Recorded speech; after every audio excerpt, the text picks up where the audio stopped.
c'est Damien, voilà, je suis batteur de NAC. Clément à la basse. Alexis à la guitare.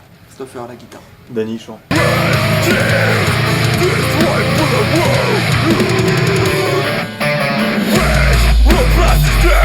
On a commencé à composer Chakra alors qu'on était en train d'enregistrer Artefact en fait.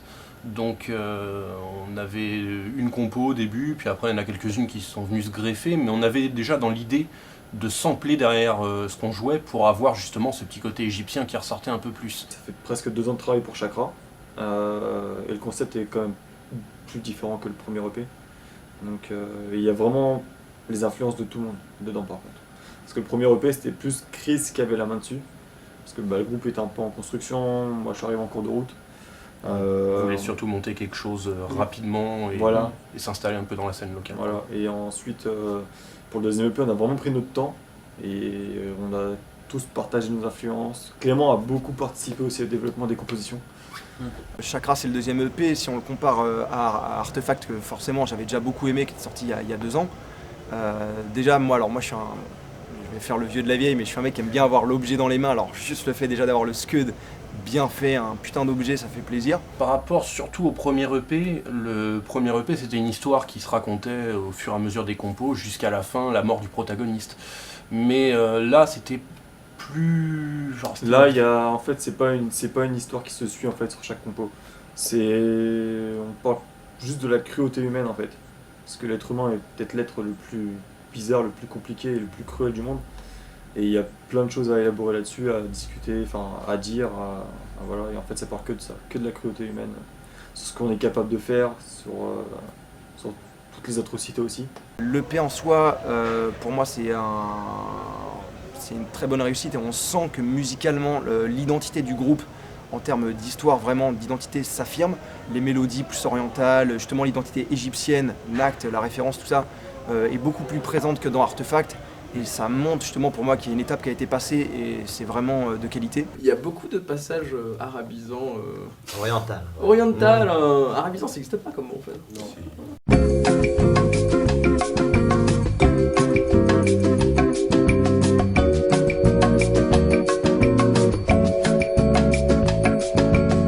Tu peux le dire. Et moi personnellement j'aime beaucoup. Je trouve que ça apporte quelque chose de plus forcément et ouais il y a quelque chose d'autre qui se dégage puis après avec ils sont très violents, très lourds et je pense qu'ils ont fait le taf mais un truc de ouf ce soir. Ouais, on a joué 2 fois avec eux et c'est une grosse branlée qu'on se prend à chaque fois quoi. L'EP, moi j'ai eu la chance un peu de le survoler, d'écouter leur single, leur clip Minds Jade. Ouais, c'est ça. Et dans l'ensemble, c'est quand même une belle évolution de ce qu'ils nous ont servi dans leur EP, avec une identité qui se forge et qui continue comme ça. Ils sont dans leur délire, vraiment c'est super cool.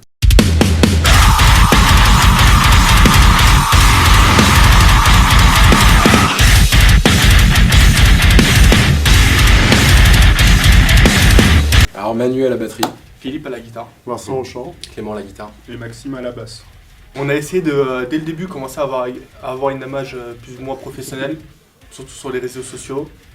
Et c'est ce qui nous a permis d'avoir pas mal de contacts de gens qui ont voulu travailler avec nous vis-à-vis de cette image professionnelle qu'on avait un petit peu. Et c'est surtout grâce à ça qu'on a pu en 1 an réussir tout ce qu'on a fait aujourd'hui. Quoi. Après à côté du travail, s'il y a un facteur chance. Ah oui, ça c'est sûr. Et clairement, parfois quand on en parle entre nous, on est juste en train de se faire mais qu'est-ce qui se passe quoi. Enfin, rien que le fait, rien que le fait d'expédier un t-shirt ou un CD au Japon par exemple, alors c'est pas donné d'envoyer un t-shirt ou un truc jusqu'à là-bas, mais franchement c'est juste une fierté. C'est super cool. Mais c'est vrai que le travail, mais à côté de ça, c'est vrai qu'il y a un petit facteur chance, un gros facteur chance même, et on est franchement privilégié de ce côté-là.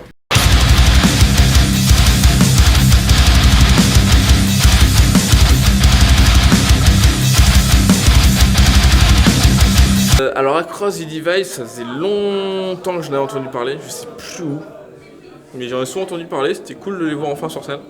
Bonne découverte. Moi c'est Axel et je suis guitariste, lead et rythme en même temps et je chante, la voix claire aussi. Voilà, tout en même temps quoi. Moi c'est Regan et je suis le bassiste. Moi je suis John et je suis le guitariste et je me partage le travail avec Axel. Of course. Moi c'est Maxime, je suis batteur, du coup, Biggie. Et moi c'est Alexandre et je suis le chanteur des chants criés.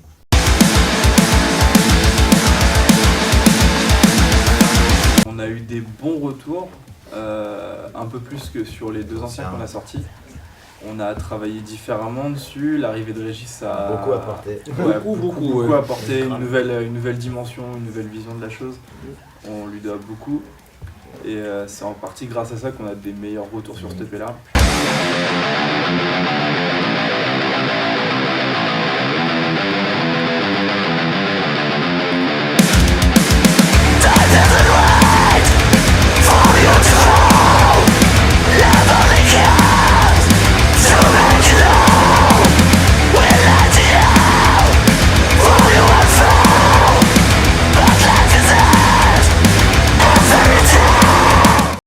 Yann Guénaud et Alec Garboski, ceux qui ont produit notre clip.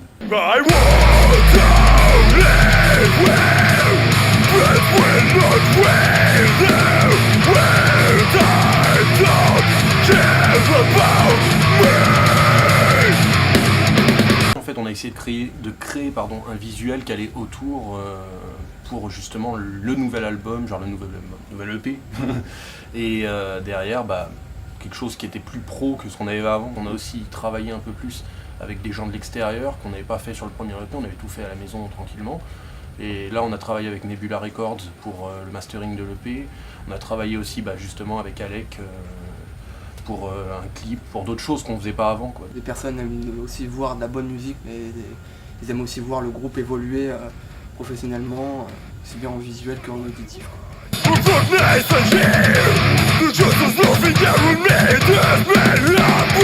Sur Seine-et-Marne, on se bouge énormément pour le métal.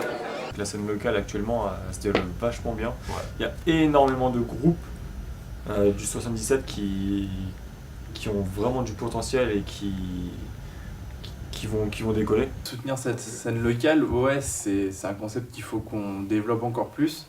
Parce qu'au final, nous on est du nord de la Seine-et-Marne et pour prendre exemple Nact qui sont dans le sud, ça fait peu de temps qu'on a réussi à faire quelque chose ensemble.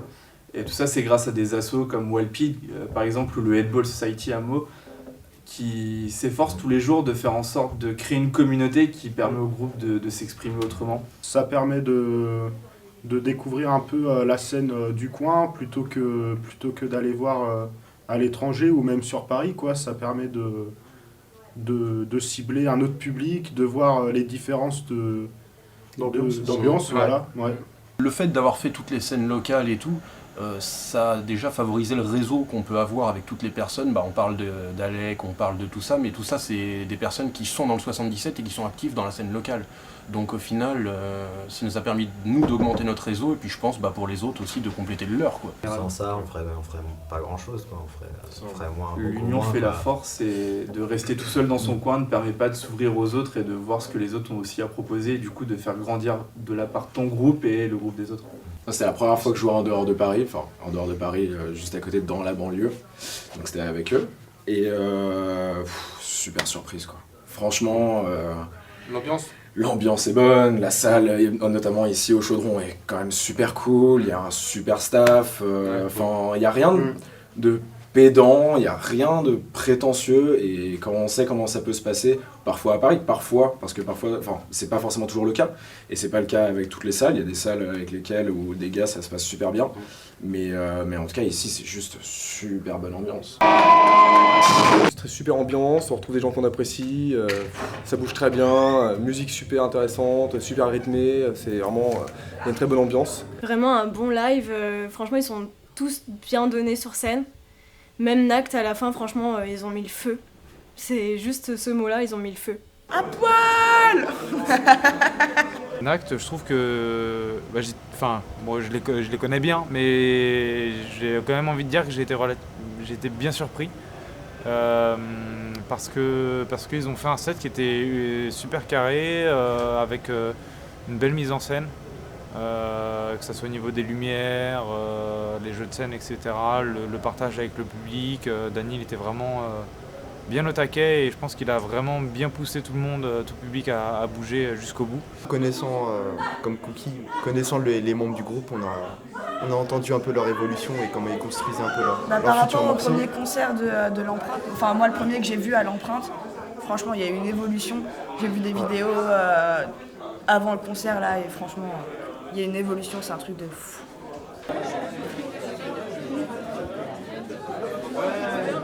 Pour bientôt, on va entrer en studio. Ouais. Pas de date de sortie précise, mais... On prend notre temps pour faire des sons, des choses bien. De sortir un contenu bien solide. On a une compo en travail à l'heure actuelle pour la suite. On sait pas trop où ça va nous mener, quoi. Un troisième EP, un album, on sait pas trop encore. On sera le 21 juillet. 21 juillet au PYHC Fest en Bourgogne. Pareil, un putain de festival organisé par une petite équipe et ils font vraiment du taf excellent. Pareil, un gros support à eux. Ouais, bah ouais. Il en faut.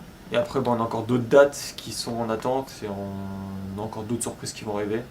Mais ça sera peut-être plus sur la rentrée.